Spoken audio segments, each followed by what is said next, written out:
पूजा के विधि नहीं जानी, अवसान माई तोहै कैसे मनाई। पूजा के विधि नहीं जानी, अवसान माई तोहै कैसे मनाई। अड़हुल के फूलवा मैया भवरा जुठारई, अड़हुल के फूलवा मैया भवरा जुठारई।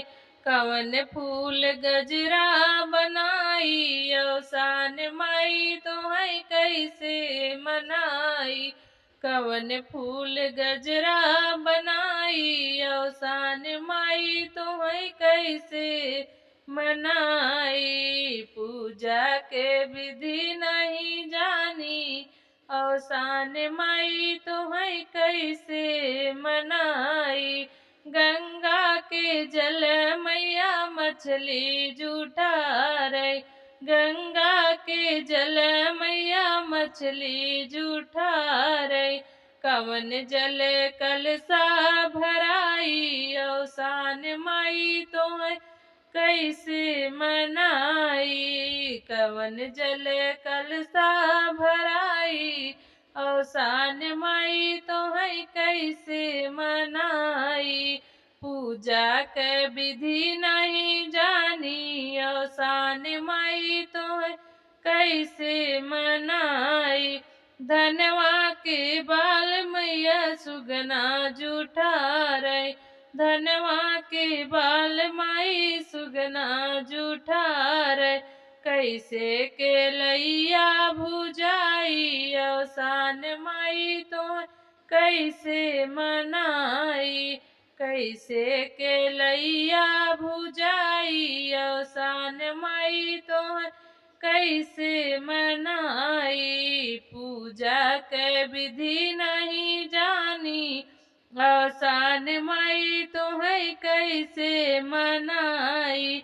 बगिया के फल मैया चिरई जुठारई, बगिया के फल मैया चिरई जुठारई।